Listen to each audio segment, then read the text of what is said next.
Bien, je vais reprendre. J'ai pensé à relancer l'enregistrement, donc c'est parfait. Donc, je vois la procédure d'adoption de la carte communale. Je serai plus rapide que sur le PLU. Alors, la carte communale est élaborée à l'initiative d'une commune ou d'une intercommunalité, hein. Ça peut être transféré également à l'intercommunalité. Là, ce n'est pas un transfert automatique, mais les communes peuvent choisir de transférer la compétence urbanisme à la communauté de communes, parce que la carte communale vise des communes rurales, donc ça concerne essentiellement les communautés de communes. Le projet de carte communale est transmis à différentes autorités et en ce domaine, qui donnent leur avis, un avis qui n'est pas conforme, c'est-à-dire qu'un avis, ce n'est pas un avis que la commune ou l'intercommunauté doit suivre. Et en ce domaine, eh bien, le Conseil d'État applique la jurisprudence d'Antony de 2011. Conseil d'État d'Antony de 2011, je vous la rappelle, hein, c'est que lorsqu'un acte est affecté d'un vice de forme ou de procédure, cela ne le rend pas illégal dès lors que cette irrégularité de forme ou de procédure n'a pas eu d'influence sur le sens de la décision prise ou, seconde hypothèse, n'a pas privé les administrés d'une garantie. Vous voyez, c'est l'arrêt d'Antony, mais je suppose que vous l'avez vu dans d'autres cours, vous l'avez vu en droit administratif, mais on a une capacité d'oubli assez impressionnante en droit, ça je le reconnais. Donc c'est un arrêt de 2011 qui est dans le GAJA, et il s'inscrit donc dans plusieurs arrêts de ces dernières années dans lesquels le Conseil d'État cherche à sauver les actes juridiques. Avant, bon, il y avait la distinction entre formalité substantielle et non substantielle, mais normalement, quand un acte est affecté d'un vice de forme ou de procédure, bah, il est illégal, il doit être annulé. Ou alors, ça ne sert à rien que le législateur ait prévu des formalités. Vous voyez. Et donc là, maintenant, non. L'illégalité de forme ou de procédure n'entraîne l'illégalité de l'acte, l'annulation, que si elle a eu un effet sur le sens de la décision prise ou a privé les administrés d'une garantie. Eh bien, ces principes sont applicables à l'adoption d'une carte communale. Je vous donne un arrêt. C'est un arrêt du Conseil d'État du 22 décembre 2017. Conseil d'État 22 décembre 2017, numéro 395 963. Donc 395 963, c'est un arrêt qui est publié au recueil Le Bon. Et dans cette affaire, donc, le conseil municipal adopte sa carte communale, mais il apparaît que, et le préfet, parce que le préfet doit l'approuver, je vais y revenir, euh, le préfet a approuvé la carte, et il apparaît que la commission départementale de préservation des espaces naturels, etc., que je citais tout à l'heure, commission départementale des espaces naturels, agricoles, forestiers, et la Chambre d'agriculture, qui auraient dû être consultés, ne l'ont pas été. Il y a donc un vice de forme. Le Conseil d'État juge que, pour l'avis de la commission départementale,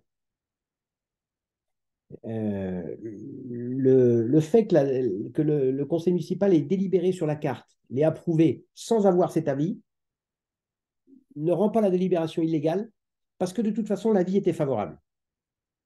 Vous voyez, ça n'aurait pas eu d'effet. La saisie du projet de carte communale, la commission départementale des espaces naturels, agricoles et sensibles a dit, agricoles et naturels, je ne sais plus quel titre exact, j'ai dit tout à l'heure, a émis un avis favorable. Donc même si le conseil municipal l'avait eu sous les yeux, ça n'aurait pas changé le sens de sa délibération. En revanche, la Chambre d'agriculture, qui devait être consultée en tant que personne publique associée, comme tout à l'heure dans le PLU, avait émis un avis défavorable sur la carte, sans doute parce qu'elle étendait les espaces constructibles au détriment des espaces non constructibles, donc agricoles. Et donc là, si le conseil municipal avait statué au vu de l'avis de la Chambre d'agriculture, sa délibération aurait peut-être été différente. Peut-être qu'une majorité de conseillers municipaux aurait dit ah non, on ne peut pas voter ce texte, vous avez vu, la Chambre d'agriculture est très hostile, etc. C'est l'application de la jurisprudence d'Antony. Le premier avis n'a pas eu d'effet sur le sens de la décision prise, le second a pu en avoir. Comme je vous le disais à l'instant, à la différence du PLU, la carte communale, pour être approuvée, doit être votée par le conseil municipal. mais elle doit également être approuvée par le préfet. Le préfet doit l'approuver. Elle est révisée dans les mêmes conditions. Alors, assez bizarrement, je dis bizarrement parce que concrètement, je me demande comment ça peut se passer. Mais le Conseil d'État, dans un arrêt du 19 juillet 2017, Conseil d'État, 19 juillet 2017, numéro 403 805, donc 19 juillet 2017, numéro 403 805, mentionné dans les tables du recueil Lebon. Donc, dans cet arrêt, le Conseil d'État a jugé que, naturellement, l'approbation de la carte communale doit faire l'objet d'une délibération. Au terme de la procédure, le conseil municipal doit voter une délibération en vertu de laquelle il approuve la carte communale. Mais le Conseil d'État, dans cet arrêt, juge que l'engagement de la procédure d'élaboration de la carte communale, la décision du conseil municipal d'engager une procédure d'adoption d'une carte, comme tout à l'heure, c'était la première étape d'adoption du PLU. Eh bien, le Conseil d'État, dans cet arrêt, juge que l'engagement de la procédure d'élaboration de la carte n'est pas subordonné à l'intervention d'une délibération. Alors, les faits sont un peu particuliers. Dans cette affaire, donc, un propriétaire conteste l'arrêté du préfet qui a approuvé la carte communale, puisque la carte fait l'objet d'un vote du conseil municipal, mais doit être approuvée par le préfet. Donc, un propriétaire attaque la délibération, approuvant la carte communale, et soutient qu'elle est illégale parce que la délibération qui a prescrit l'élaboration de la carte, il y a donc bien eu une délibération dans laquelle le conseil municipal, 3 ans, 4 ans avant, a dit on va adopter une carte. La délibération prescrivant l'adoption de la carte n'a pas fait l'objet de la publicité exigée. Affichage, publication dans le. Non, sans doute qu'il n'y avait pas de bulletin municipal, mais pour les communes de plus de 3500 habitants. Donc, il n'y a pas eu de publicité. Le Conseil d'État écarte le moyen, car la décision d'élaborer d'adopter une carte communale est un acte purement préparatoire. Et le Conseil d'État ajoute que le Conseil municipal aurait même pu ne pas adopter cette délibération. Donc, le fait qu'elle n'ait pas été publiée n'a pas d'importance. De toute façon, je l'ai dit tout à l'heure, hein, si on était en présence pour un PLU, il n'est pas possible de soulever, d'obtenir l'annulation de la délibération approuvant le PLU en soutenant que la délibération prescrivant le PLU est illégale. Donc, la solution est la même. Ce qui est surprenant dans cet arrêt, c'est que le Conseil d'État indique que le Code ne prévoit pas une délibération, prévoit une délibération qui approuve la carte communale, mais ne prévoit pas de délibération qui prescrit l'adoption d'une carte communale, donc elle n'est pas exigée. Il faut bien quand même que quelqu'un décide de lancer la procédure, et c'est quand même de la compétence du conseil municipal. Donc, vous voyez, c'est un peu étonnant. Troisième partie, parce qu'il y a eu deux parties avant, les instruments permettant à la collectivité publique de mener une politique d'urbanisme. Donc, les instruments permettant à la collectivité publique de mener une politique d'urbanisme. Ça, c'est un titre qui vient de moi. Je lui ai dit, je suis le code de l'urbanisme, mais je suis quand même obligé de travailler un peu. Vous voyez. Et donc, j'ai trouvé ce titre qui en vaut un autre, mais qui me permet de réunir plusieurs livres du code, les livres 2 et 3. Le livre 2 est consacré à la préemption et aux réserves foncières, et le livre 3 à l'aménagement foncier. Donc, je suis toujours le code, hein, livre 2, livre 3, mais j'ai fait le choix, mais j'ai regardé dans le manuel du prof, j'ai le droit, hein, j'ai fait le choix de regrouper sous une troisième partie les instruments permettant à la collectivité publique de mener une politique d'urbanisme. Ça, c'est à moi, ce titre. Et donc, dans un chapitre 1, je vois le droit de préemption, et je pense que dans le chapitre 2, si j'ai suivi correctement, mais il faudrait voir le plan, je verrai sans doute l'aménagement, la notion d'aménagement. Mais j'ai peut-être quand même fait une petite preuve d'initiative, hein, mais je crois que c'est ça. Alors, chapitre 1er, les droits de préemption. Chapitre 1er, les droits de préemption. J'utilise le pluriel parce que je vais voir dans la section 1 le droit de préemption le plus fréquent, qui est le droit de préemption urbain, section 1 donc, mais il y a d'autres droits de préemption. Il y a d'autres droits de préemption que je verrai dans la section ou dans les sections suivantes. Je sais plus. Oui, je crois que j'ai fait différentes sections pour les autres droits de préemption qui sont quantitativement moins importants, mais que je devais voir quand même. Donc, je commence section 1 par le droit de préemption urbain. Euh, Voilà ce que dit l'article L210-1 du Code de l'urbanisme. C'est un article qui n'a pas bougé. Vous savez, il y a un changement de numérotation du Code de l'urbanisme il y a 6-7 ans. Celui-là n'a pas bougé. Article L210-1. Le droit de préemption est institué par la commune, ou maintenant par le PCI, en vue de la réalisation dans l'intérêt général. Pourquoi la commune l'institue-t-elle? En vue de la réalisation dans l'intérêt général des actions ou opérations, en vue de la réalisation dans l'intérêt général, des actions ou opérations répondant aux objectifs définis à l'article L300-1. Qu'est-ce que c'est que cet article L300-1? Eh bien, c'est l'article que je verrai tout à l'heure, c'est l'article qui définit la notion d'aménagement, que je verrai dans le chapitre 2. L'article L300-1, lui non plus, le numéro n'a pas bougé, définit donc la notion d'opération d'aménagement. Je vous en donne déjà les grandes lignes. Hein. Si vous allez lire cet article L300-1, il dit, voilà, les actions d'aménagement ont pour objet de mettre en œuvre un projet urbain, une politique locale de l'habitat, organiser le maintien ou l'extension des activités économiques, favoriser le développement des loisirs, du tourisme, etc., etc. Donc, et l'aménagement, nous dit l'article 300-1, désigne l'ensemble des actes des collectivités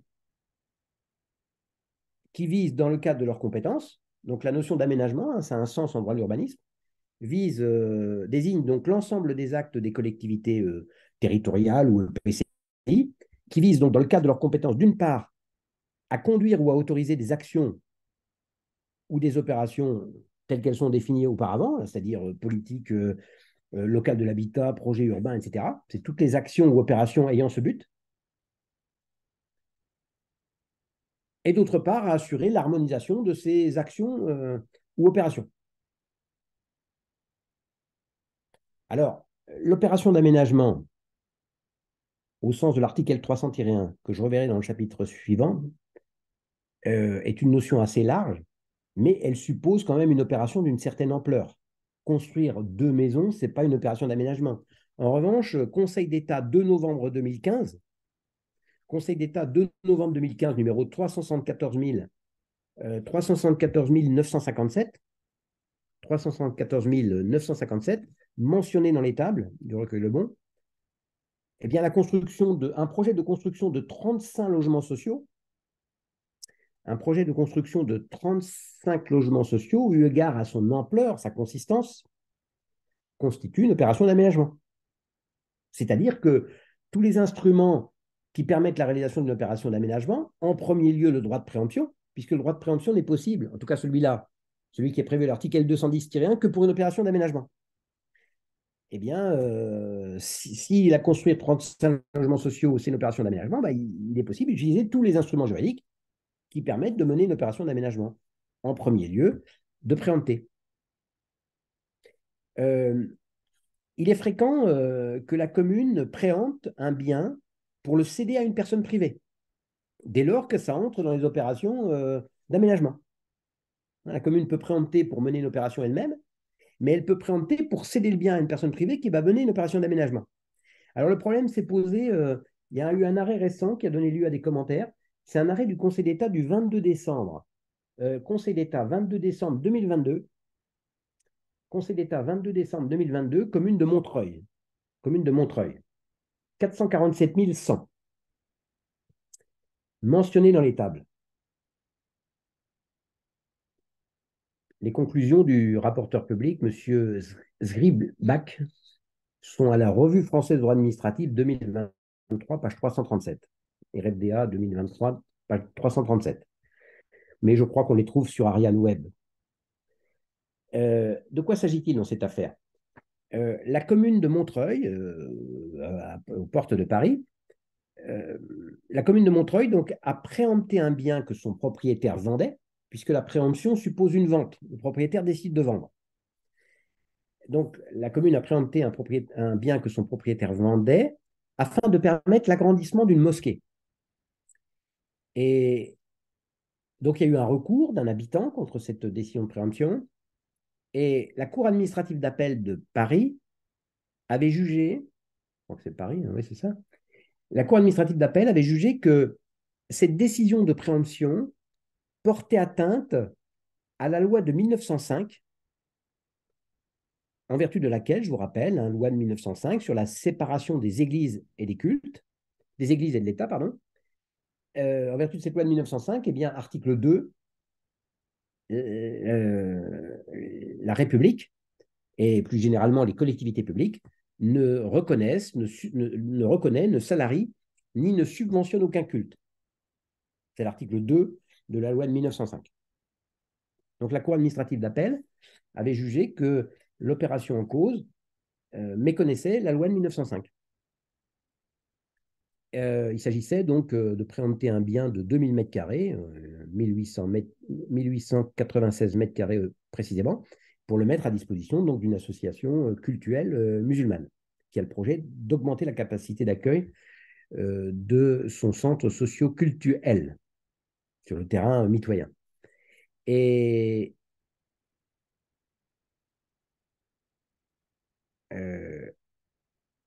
le Conseil d'État juge que censure l'arrêt de la Cour administrative, c'était pas Paris, pardon, Versailles, Cour administrative d'appel de Versailles. Donc le Conseil d'État censure parce que euh, le Conseil d'État juge que préempter un bien pour le céder à une personne privée, même ayant un objet cultuel, donc préempter un bien pour le céder à une personne privée, même ayant un objet cultuel, ne constitue pas une violation de la loi de 1905, ce n'est pas une aide à un culte, il n'y a pas d'atteinte au principe de laïcité. Toutefois, le Conseil d'État ajoute que l'opération n'est légale que si la cession par la commune du bien préempté ne constitue pas une libéralité. Parce que dans ce cas-là, on aurait une subvention à un culte. Donc, selon le Conseil d'État, mais on n'a pas, je crois, la valeur du bien dans la parce que ça n'a pas encore été cédé. Selon le Conseil d'État, donc la commune devra vendre le bien qu'elle a préempté à sa valeur exacte. Sinon, il y a libéralité et c'est contraire à l'article 2 de la loi de 1905. Et c'est une atteinte à la laïcité. Alors, paragraphe premier, les biens qui sont soumis à préemption. Alors tout d'abord, il faut bien avoir à l'esprit, hein, c'est que la commune donc vote une délibération, le plus souvent c'est dans le PLU, elle vote une délibération donc qui institue dans certains quartiers, sur certaines parties de son territoire, un droit de préemption urbain. Il faut donc qu'il y ait cette délibération. Et il en résulte que lorsque un propriétaire d'un de ces biens qui est compris dans le périmètre décide de le vendre, eh bien, la commune pourra le préempter, c'est-à-dire se substituer à l'acquéreur qui s'est manifesté. Donc, vous voyez, le droit de préemption urbain, la commune, vous ne pouvez pas dire, est-ce que ma commune détient le droit de préemption urbain? Non, il faut que j'aille voir dans le PLU pour voir si elle a institué le droit de préemption. Et si dans mon quartier, ce droit de préemption a été institué. Ce n'est pas automatique. Et donc, l'article L213-1, donc l'article L213-1 du Code de l'urbanisme donne la liste des biens qui sont soumis à préemption, une fois que cette délibération l'a institué. Alors, je ne vais pas vous donner toute la liste, hein, ce serait fastidieux, mais peuvent faire l'objet d'une préemption tout immeuble, euh, bâti ou non bâti, lorsqu'ils sont aliénés à titre onéreux, sous quelque forme que ce soit. Donc, tout immeuble, bâti ou non, lorsqu'ils sont aliénés à titre onéreux, sous quelque forme que ce soit. Sont sujets à préemption également les cessions de la majorité des parts d'une société civile immobilière. L'immeuble est propriété d'une société civile immobilière. S'il y a cession de la majorité des parts, ça peut faire l'objet d'une préemption. L'article L200, j'ai donné quelques exemples là, hein. Le premier déjà recouvre quand même déjà l'essentiel, mais Le même article L213-1 donne une liste de biens qui ne sont pas soumis à préemption. Donc, un bien, la collectivité décide de préempter, il faut savoir si elle est dans la première liste ou dans la seconde, pour savoir si elle peut le faire. Après avoir vérifié qu'elle a bien institué le droit de préemption sur l'immeuble en cause, dans le quartier en cause. Par exemple, ne sont pas soumis à préemption les immeubles qui sont construits par les sociétés d'HLM.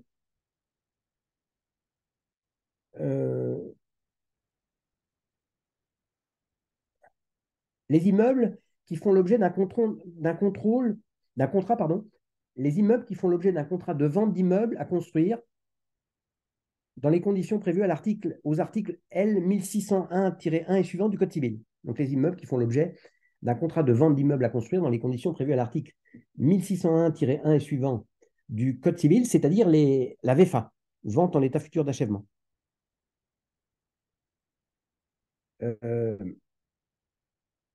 Les immeubles cédés aux locataires, en exécution de la promesse de vente insérée dans un contrat de crédit-bail immobilier. Ça ne peut pas faire l'objet d'un droit de préemption.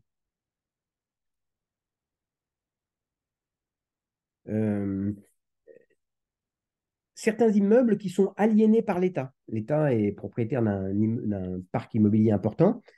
À certaines conditions, ces biens aliénés par l'État ne peuvent pas faire l'objet d'un droit de préemption. Il est vrai que cela étant, fréquemment, les collectivités ont un droit de priorité sur la vente de ces immeubles que l'État vend parce qu'ils sont dans certaines communes et l'État les vend d'ailleurs à des prix inférieurs à leur valeur pour permettre à la commune de mener des opérations d'intérêt général.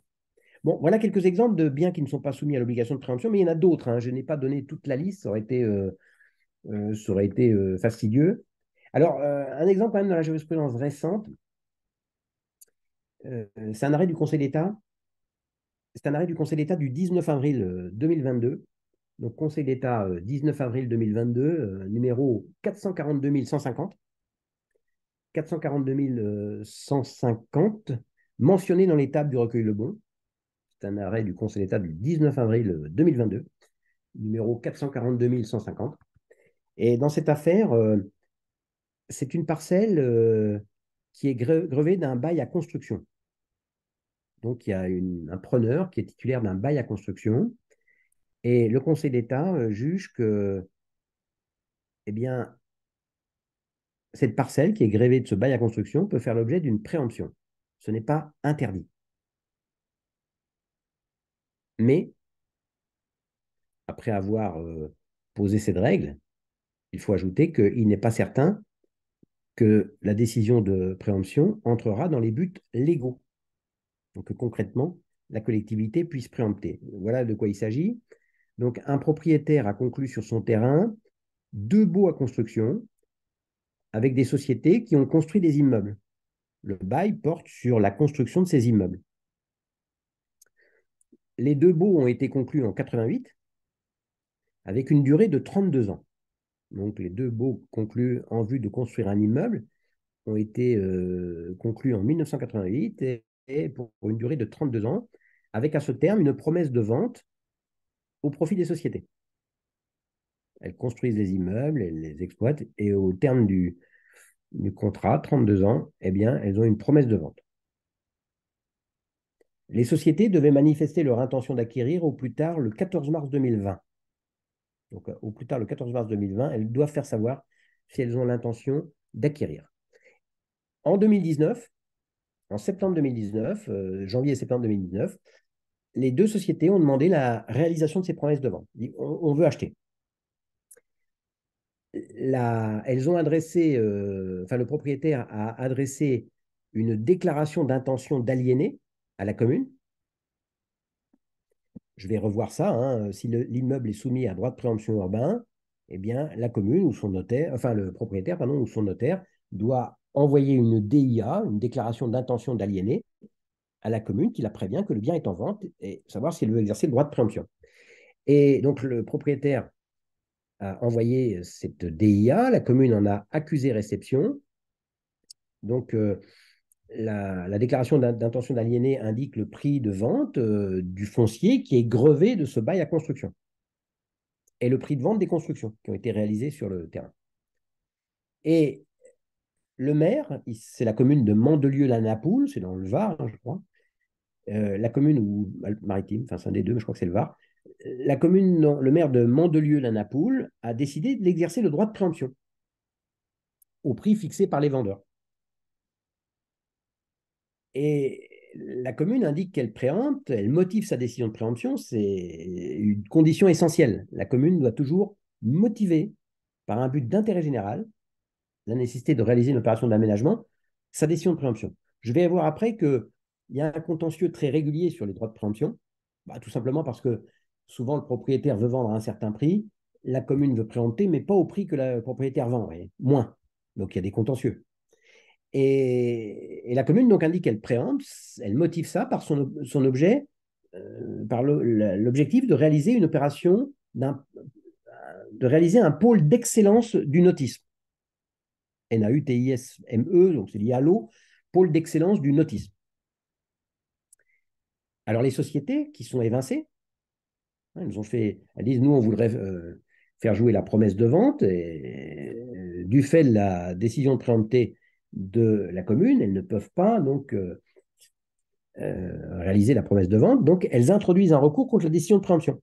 Elles introduisent un recours contre la décision de préemption. Elles en demandent la suspension. Et alors, le Conseil d'État, qui est saisi en dernier lieu, regarde dans la liste que je viens de vous donner, là, qui est à l'article L213-1, je crois. Regarde dans la liste de l'article L213-1, L213-1, si l'opération, enfin l'opération en cause, oui, c'est ça, fait partie des biens qui ne sont pas, des opérations qui ne sont pas soumises à préemption. Ce n'est pas le cas. Il n'y a pas dans la liste que je vous en ai donné deux ou trois exemples, mais je n'ai pas été exhaustif. Hein, je vous dis, il y a une liste de biens qui ne peuvent pas faire l'objet d'une préemption, mais dans cette liste, il n'est pas dit que les biens soumis à un bail à construction ne peuvent pas faire l'objet d'une préemption. Donc, le Conseil d'État juge que la préemption n'était pas exclue. Mais le Conseil d'État ajoute que la commune ne peut préempter que à la condition de réaliser quel est l'objet, de réaliser l'objet du bail à construction. Or, l'objet du bail à construction, c'était de construire des immeubles d'habitation. Donc, la commune ne peut pas préempter pour réaliser un parc de notices. Ce n'est pas possible. Donc, la préemption d'un bail à construction est possible, mais en pratique rarement réalisable, parce qu'il y aura remise en cause de l'objet du bail à construction, ce qui n'est pas possible. Autre précision qui est apportée par un arrêt de la Cour administrative d'appel de Marseille du 12 avril 2023, Cour administrative d'appel du 12 avril de Marseille, du 12 avril 2023, numéro 21 MA 04301, Cour administrative d'appel de Marseille, 12 avril 2023, numéro 21 MA 04301, la commune ne peut pas préempter partiellement un bien que son propriétaire vend. C'est un propriétaire qui, dans le périmètre de la métropole de Nice-Côte d'Azur, vend des lots de copropriété. Et la commune décide de n'en préempter qu'un seul. La cour administrative juge que ce n'est pas possible. La commune doit ou ne pas préempter, ou préempter la totalité. Elle ne pourrait préempter partiellement, que si l'immeuble était soumis partiellement au droit de préemption. Il y a une partie qui est dans le périmètre soumis à préemption et l'autre partie non. Alors, si c'est une maison, ça va être compliqué quand même. Hein. Paragraphe 2, la déclaration d'intention d'aliéner. Je l'évoquais à l'instant, j'en donne quelques éléments de forme. Paragraphe 2, donc la DIA, la déclaration d'intention d'aliéner. Lorsqu'un bien est soumis au droit de préemption, parce que la commune a adopté une délibération où le PLU prévoit que tel périmètre, tel immeuble est soumis au droit de préemption. Son propriétaire, s'il décide de le vendre, doit adresser, ou le notaire, à la collectivité titulaire du droit de préemption, une DIA, une déclaration d'intention d'aliéner. Voilà, je vous indique que l'immeuble qui est soumis au droit de préemption, eh bien, j'ai décidé de le vendre. La collectivité, une fois qu'elle a reçu ce droit de préemption, cette DIA, est enfermée dans un délai de 2 mois pour soit demander des pièces complémentaires, elle peut demander des précisions sur le bien, ou préempter. Elle n'a pas besoin de précision, donc elle préempte, mais elle a 2 mois pour le faire. Le juge administratif se montre très formaliste sur le respect de ces délais parce que c'est une atteinte au droit de propriété. Donc, il applique strictement les règles. Euh, euh, alors, ces précisions sont apportées donc par l'article 213-2, article 213-2 du Code de l'urbanisme, toute aliénation visée à l'article 213-1. C'est la liste que j'ai donnée tout à l'heure, j'ai donné quelques exemples, est subordonnée à peine de nullité. C'est-à-dire que si la personne n'envoie pas la DIA, la vente est nulle. Toute aliénation donc visée à l'article 213-1 est subordonnée à peine de nullité à une déclaration préalable faite par le propriétaire à la mairie, où se trouve situé le bien. Donc, la déclaration préalable, ça s'appelle une DIA. Cette déclaration comporte obligatoirement, c'est l'article 213-2 qui nous le dit, l'indication du prix, voilà combien je vends le bien, les conditions de l'aliénation projetée, les informations dues au titre du Code de l'environnement, c'est les informations que doit l'exploitant d'une installation classée. Donc, c'est assez particulier. Donc, c'est une installation industrielle, artisanale d'une certaine importance, agricole. Il va dire, ben, voilà les nuisances, les précisions, les précautions à prendre. Il va sans doute falloir supprimer la pollution du sol, etc. C'est des informations qu'il est important que la commune connaisse, puisque ça va avoir un coût. Donc, le titulaire du droit de préemption peut, dans le délai de 2 mois, adresser au propriétaire une demande unique de communication de documents qui permettent d'apprécier la consistance du bien ou la situation de la société civile immobilière si c'est la cession de la majorité de parts. Donc la communication, la demande de communication, c'est une fois. Ce n'est pas 3 ou 4 demandes. Il faut qu'il y ait une demande, elle doit être complète. Et la liste des documents susceptibles d'être demandés par la commune est fixée par un décret en Conseil d'État. Donc c'est dans la partie réglementaire du Code. On ne peut pas demander des documents qui ne sont pas dans la liste qui figure dans la partie réglementaire. Je n'ai pas le numéro exact, mais c'est l'article R213 quelque chose. Si le titulaire du droit de préemption garde le silence pendant 2 mois à compter de la réception de la DIA, pendant 2 mois, il ne dit rien, eh bien, ça veut dire qu'il a renoncé à l'exercice du droit de préemption. C'est terminé. Le propriétaire peut vendre librement son bien. Ce délai de 2 mois est suspendu à compter de la réception d'une demande d'information. Je vous dis, dans le délai de 2 mois, la commune dit, je n'ai pas toutes les informations, je vous demande de me préciser certains points. Bah, ça suspend le délai. Ce délai reprend à compter de la réception du document. Si le délai restant est inférieur à 1 mois, voilà, la commune reçoit la DIA et au bout d'un mois et demi, elle demande la communication d'un document qu'elle estime manquant. Il reste 15 jours. Donc le délai restant à courir à, est inférieur à 1 mois. Alors le titulaire dispose néanmoins toujours d'1 mois pour prendre sa décision, à compter du jour où il a reçu la demande de précision qu'il avait demandée. Passé ces délais, son silence vaut renonciation. Alors, si la collectivité, si la commune ou l'intercommunalité envisage de préempter le bien, on est dans les 2 mois, elle envisage de préempter. Alors, la commune doit transmettre la déclaration d'intention d'aliéner au responsable départemental des services fiscaux, directeur départemental des finances publiques, qui va évaluer la valeur du bien. C'est là que les problèmes commencent. La propriétaire a trouvé un acquéreur à 300 000 et le directeur des finances publiques dit ça vaut 200 000. Bah, le propriétaire n'a pas envie de perdre 100 000, vous voyez. C'est là que les litiges surviennent. Outre le fait que l'acquéreur qui s'était manifesté à 300 000 est évincé par la décision de préemption. Euh,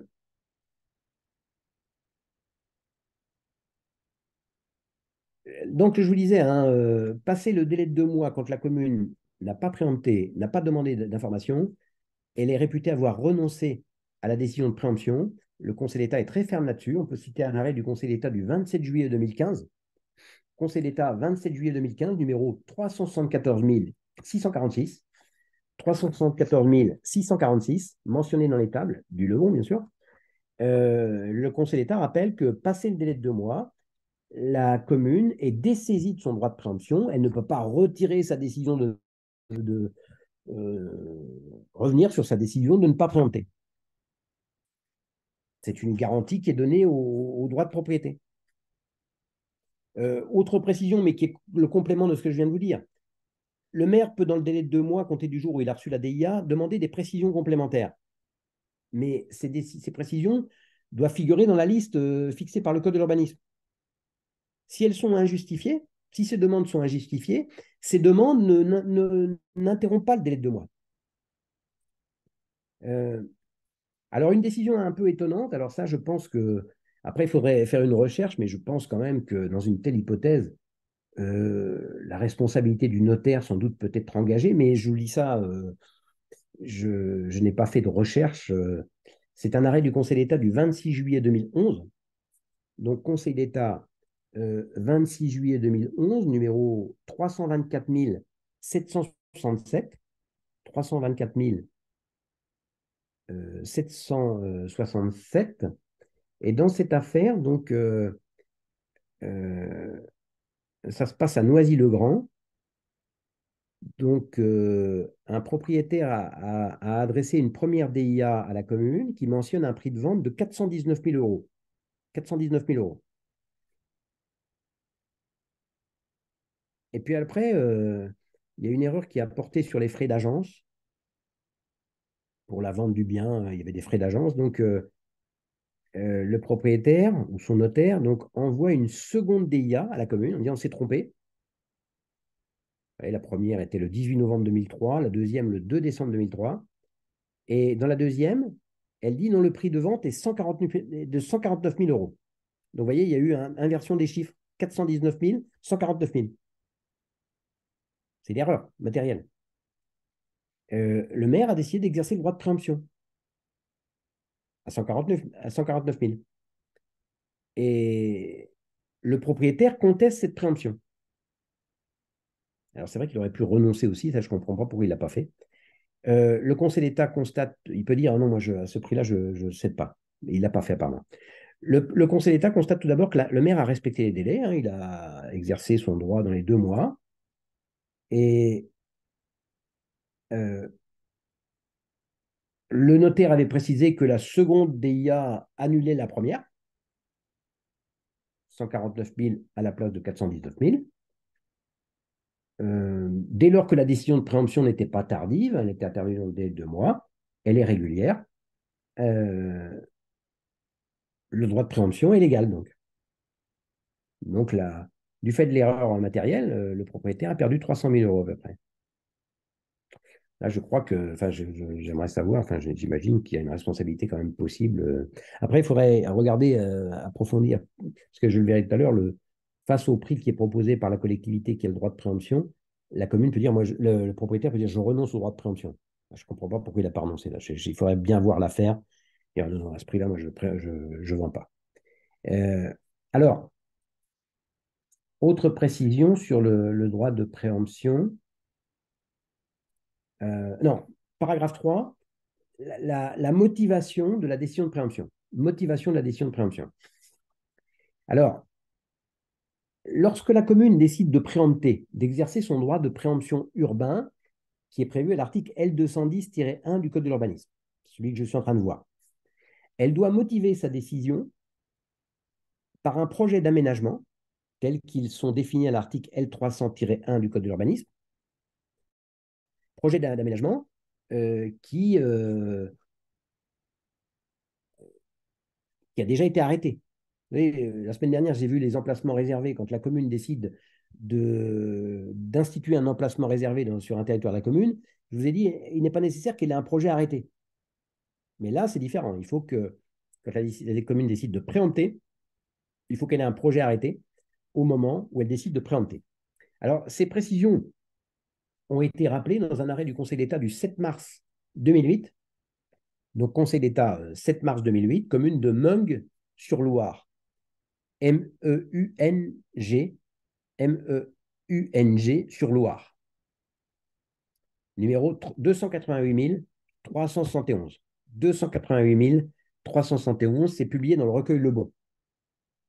Meung-sur-Loire, ça doit être du côté de la Charité-sur-Loire, Cosne-sur-Loire, dans ce coin-là, vous voyez. Et c'est une commune dans laquelle je n'ai jamais mis les pieds. Enfin, je ne crois pas. Mais j'en ai souvent entendu parler parce qu'à une certaine époque, je lisais, j'ai lu beaucoup de Simenon, l'auteur. Enfin, je dis, vous savez, ce qui n'est pas évident non plus parce que je dirigeais la thèse de quelqu'un et je lui dis, ah bah, c'est comme dans Simenon. Il dit, qui commence ça alors que Simenon est un des plus grands romanciers du XXe siècle, un français. Enfin, c'est un Belge, mais enfin, on peut considérer que c'est la France, hein, qui a dû publier 300 romans. Il écrivait des romans dans une première période qui faisait 11 chapitres parce qu'il les écrivait en 11 jours, puis après, il a eu une fatigue à partir d'une certaine époque, et les romans ne faisaient que 7 chapitres parce qu'il les écrivait en 7 jours. Et donc, il a dû avoir 300, 400 romans peut-être, notamment Maigret, mais c'est commissaire Maigret, mais c'est qu'une partie de son œuvre. Et, et donc, dans les enquêtes du commissaire Maigret, enfin, le projet de Maigret, hein, qui est commissaire à la police judiciaire, c'est de prendre sa retraite dans sa maison de campagne à Meung-sur-Loire. C'est comme ça que je connais Meung-sur-Loire, sinon je n'y ai jamais mis les pieds. Il faudrait voir s'ils en tirent quelque chose d'ailleurs, si dans leur site Wikipédia, est-ce qu'ils mettent, regardez ça, c'est pas très très important, hein, c'est juste que je me pose tout à coup la question, mais est-ce que ils en, ils en tirent quelque chose sachant que le site n'est pas forcément rédigé par des gens de là-bas, mais alors, donc, ils n'ont même pas de fil. Ah si, si, si, alors on va regarder. C'est dans le Loiret, c'est dans le Loiret, hein, c'est dans l'aire urbaine d'Orléans. Ah oui, bah, j'ai dû passer pas loin il n'y a pas longtemps. Alors, 6 000 habitants. Alors, planification, ils ont un PLU, bon, très bonne nouvelle. D'habitude, il y a personnalité associée à la commune. Est-ce qu'ils ont personnalité louée à la non, ils n'ont pas poussé jusque-là. Bon, bah, tant pis pour eux, hein.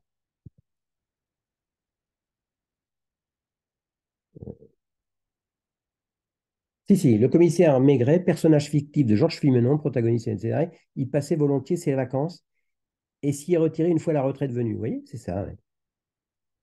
La ville est citée une cinquantaine de fois dans les romans de Simenon et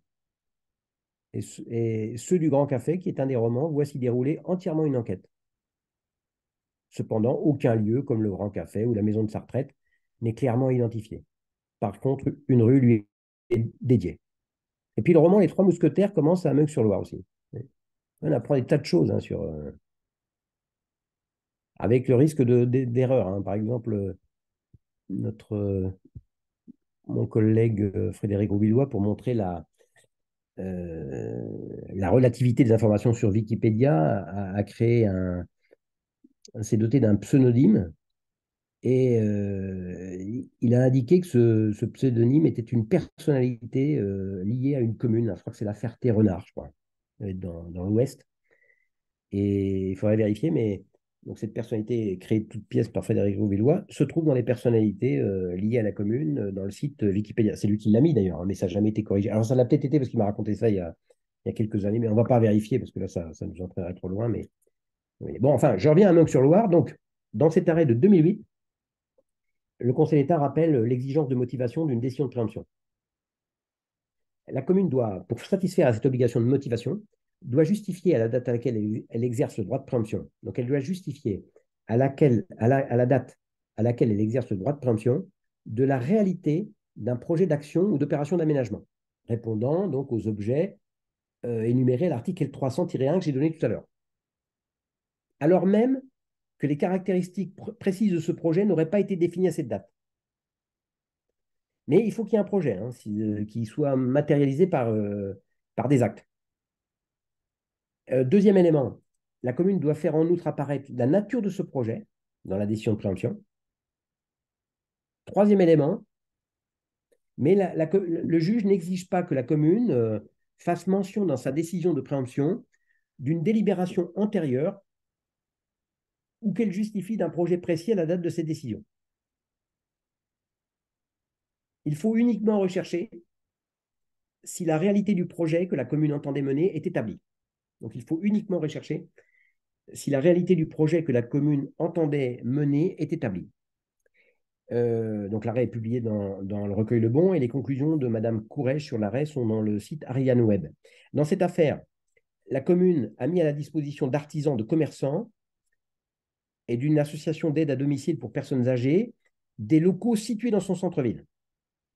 Donc la commune a mis à disposition donc, de ses artisans, commerçants, associations d'aide aux personnes âgées des locaux en centre-ville. Et donc dans un quartier donné de la ville.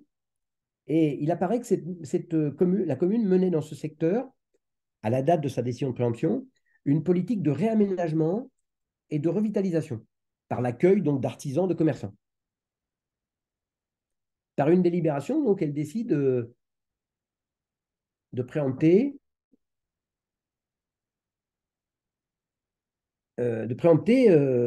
une grange afin de continuer à accueillir des artisans.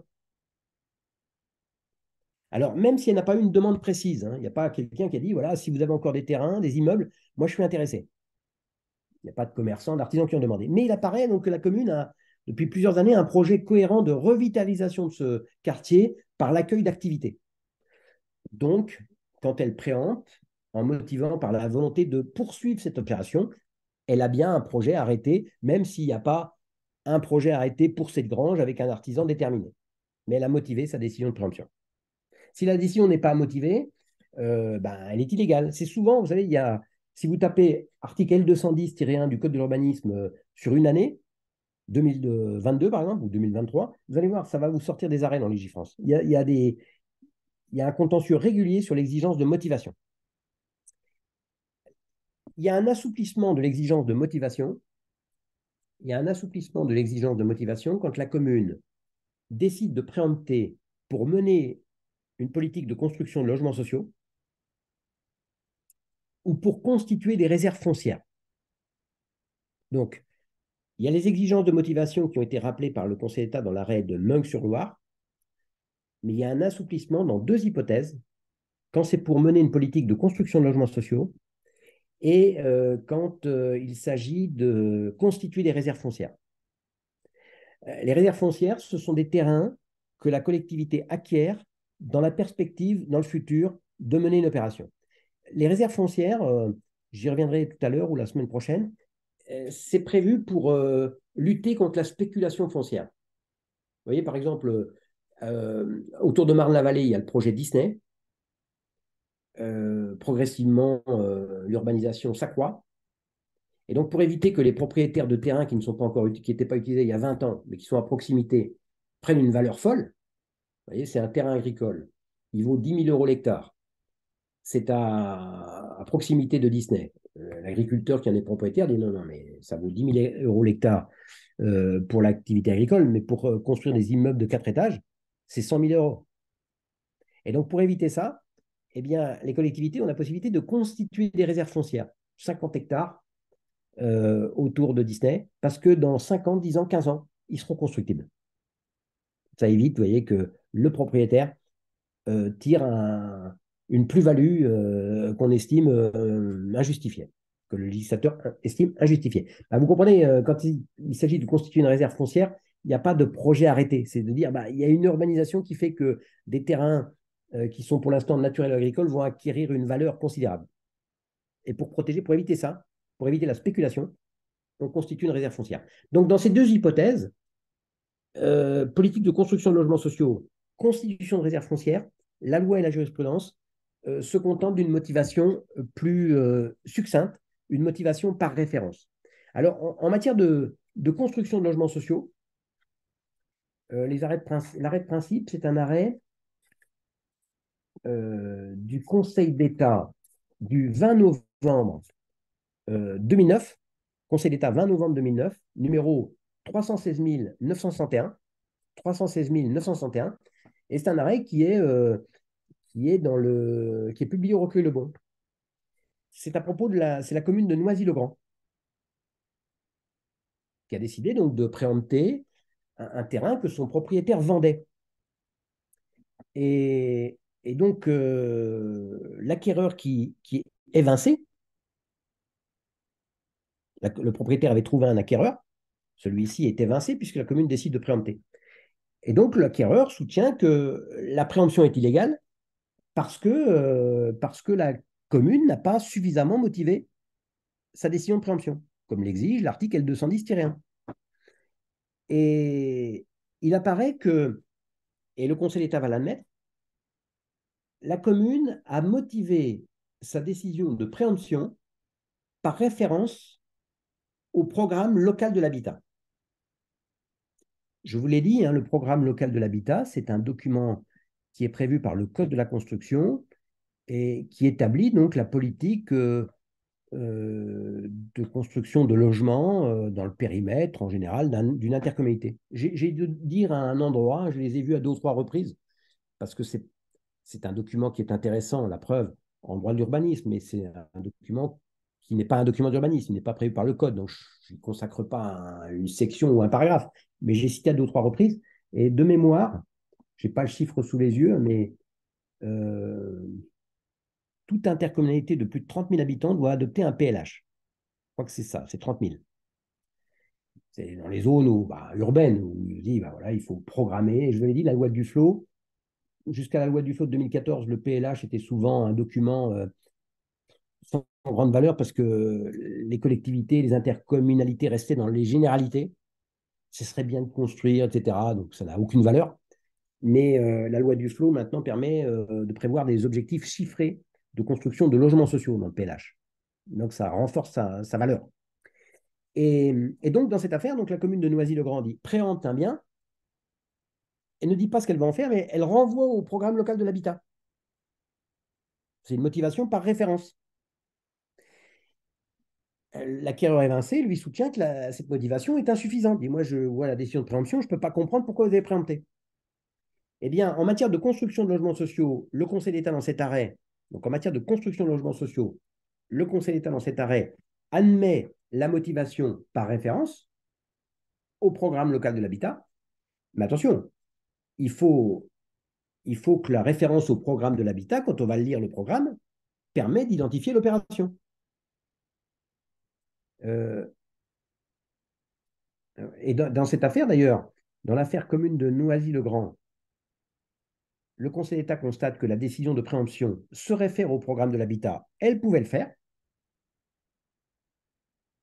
Mais quand on se reporte au programme de l'habitat, ne figure aucun programme de construction dans le secteur géographique concerné. Pas d'action d'aménagement prévue. Donc la référence est illégale. Il faut non seulement, assouplissement, la motivation par référence au programme local de l'habitat est possible, mais elle ne suffit pas si, bien sûr, le programme local de l'habitat ne permet pas d'identifier une opération de construction de logement dans la zone en cause, ce qui était le cas dans cette affaire de Noisy-le-Grand.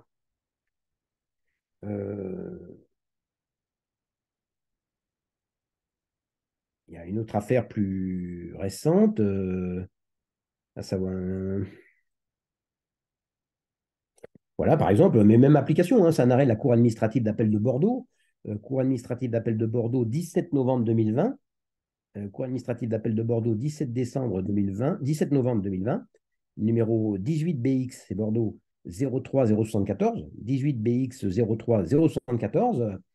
Donc, là encore, hein, c'est la société d'économie mixte qui agit pour le compte de la métropole. Donc, c'est une SEM, une société d'économie mixte, qui agit pour le compte de la métropole de Bordeaux et à qui la métropole lui a délégué le droit de préemption. C'est possible. Donc, la SEM préempte pour une opération, dit-elle, d'aménagement et de requalification du centre historique de Bordeaux. Et l'opération doit lui permettre de construire des logements en centre-ville conformément au programme local de l'habitat qui a été adopté. Le renvoi est possible, mais la Cour constate que quand on va lire le programme local de l'habitat, il n'y a aucune opération. Vous voyez, si je vous dis, si le programme local de l'habitat est flou, manque d'intensité, ben, il ne peut pas être une référence. Donc, quand on se reporte au programme local de l'habitat, il n'y a pas d'opération envisagée précise dans ce quartier. Donc, la préemption est illégale par défaut de motivation.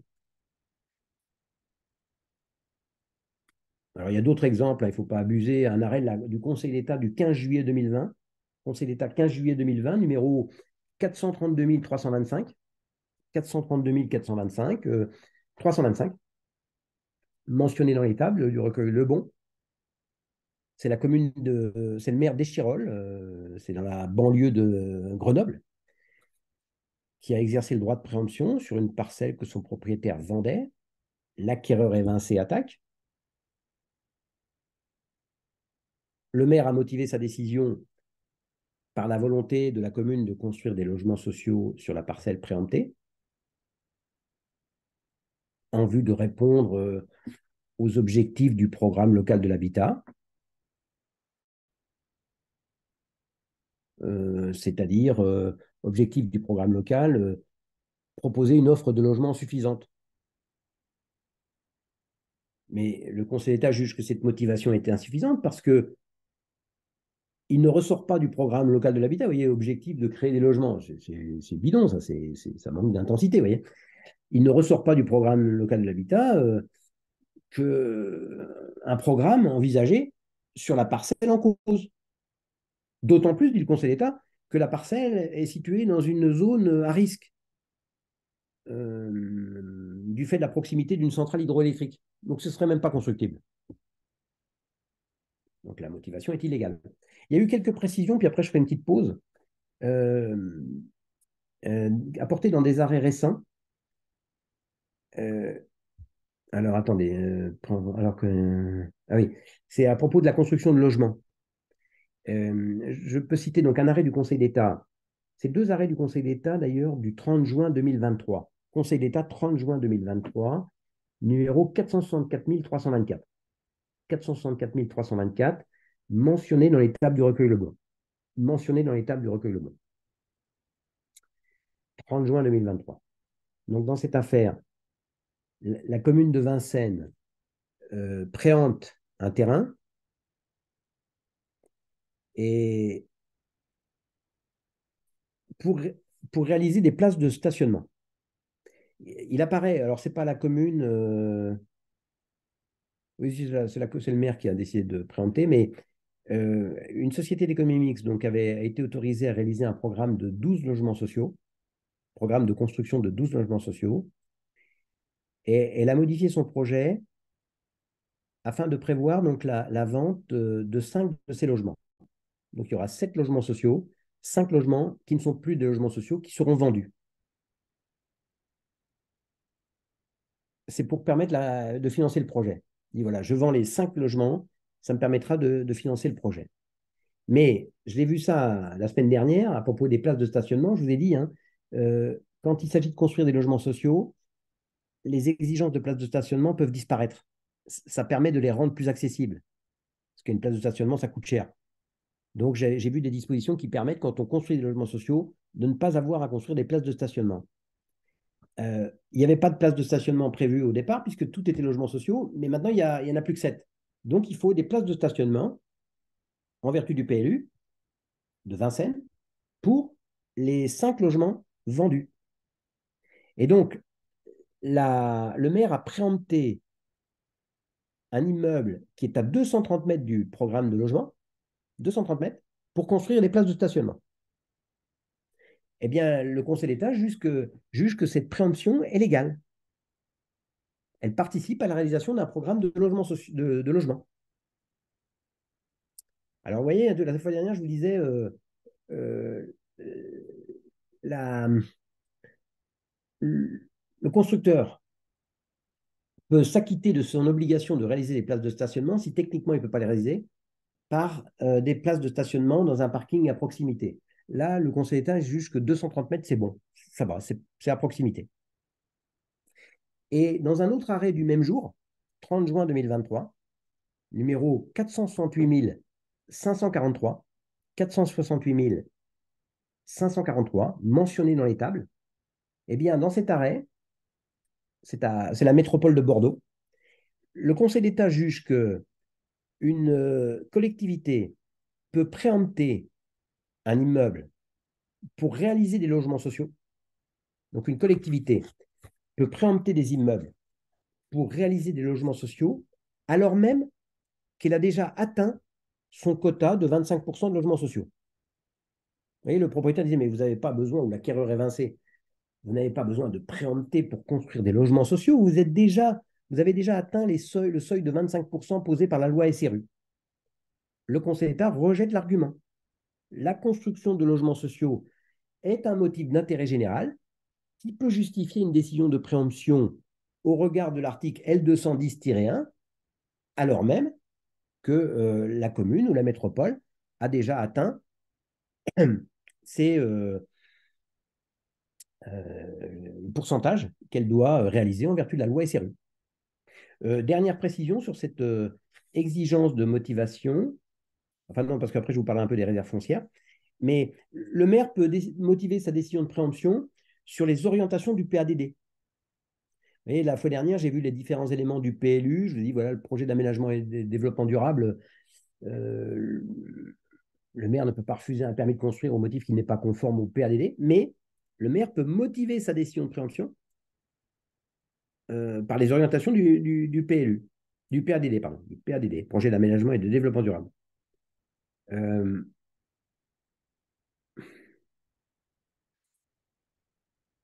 ça se passe à. Ouais, c'est un arrêt de la Cour administrative, je ne vais pas entrer dans les détails. C'est un arrêt de la Cour administrative d'appel de Versailles, Cour administrative d'appel de Versailles, 31 août 2020, 31 août 2020, numéro 18 VE 04 050. 04 050. Après, je verrai. Là, il est vite, donc je vais m'arrêter 6-7 minutes, je reprendrai à 15. 8 et 7, 15, ouais. Et puis je verrai après, je dirai quelques mots de les réserves foncières. Je reprendrai. Donc, je vais arrêter l'enregistrement. Comme ça, il y aura 3 enregistrements. Alors, je répète un peu comme une personne âgée que je tends à devenir progressivement, mais c'est pour ne pas oublier. Comment je fais déjà? Oui, il faut que je coupe là, là.